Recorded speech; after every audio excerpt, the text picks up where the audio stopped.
All refrigerators have condensers on the back of them, but many customers are noticing a growing problem with overheating. So here to talk with us about that is our Mr. Appliance friend, Jim Geddes. Jim, thanks for being here this morning. Nice to be here, Tammy. This is a serious hazard you're talking about with condensers. It can be, yes. Tell us what we need to know. Well, a lot of people don't understand how refrigerators work.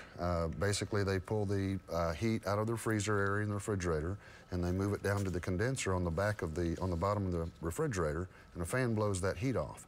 So depending on the household, there's animal hair and dust and debris and stuff that gets pushed up underneath that, and it can block that airflow and cause it to overheat and be a fire hazard. I mean, there was two different places, houses that had fires last year. And related to the condenser and related to it not being clean. Correct. How often in the average home, because obviously the conditions change, like you mentioned, pets or smoking possibly, how often should we get that cleaned to be safe? Well, once a year is a good idea. Do it like when you're doing your spring cleaning, something like that. But I mean, most houses probably every couple of years, depending on if you have a lot of animals or children and stuff like that.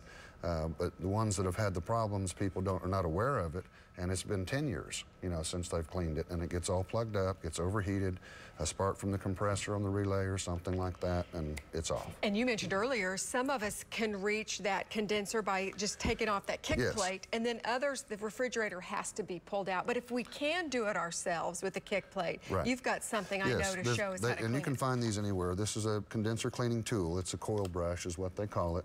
And it's just basically a long-handled brush that you can take the kick plate off the bottom of the refrigerator and reach it from the front. You can take your vacuum wand and stick up in there and just brush it back and clean the stuff out of it. Now, seriously, how do you know you're in the right spot? I mean, do you just stand there and just go all it looks like a coil. It looks like tubes with wires on them. Basically, it's a coil that you can see down there, and that's on most of the newer ones. It's the main thing that's underneath the bottom where the air goes through. And then probably follow up with a vacuum. Wouldn't you recommend that? Yeah, get that dust and stuff out of there with your wand on your vacuum cleaner. And then if you can't reach it, it's really important to find someone who can pull that refrigerator out for you. It is. I mean, if you don't do it yourself, then at least every couple of years to do it. Right. Any other advice for us today on appliances? Mr. Appliance?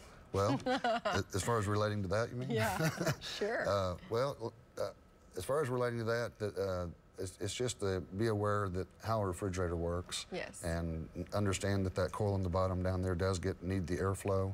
The main thing about the airflow on that is it improves the lifetime of your refrigerator and the efficiency that it runs with. Which means we need to keep that kick plate clean too. Yeah, you'll pick up a little dust on that front piece. When you start seeing that build up dust, that's a pretty good indicator you've got a bunch of stuff behind it. That it's time to clean. Spring clean, get the batteries changed, and get that condenser cleaned. Right. We appreciate you being here this morning, helping us to avoid a hazard in our home. If you'd like to see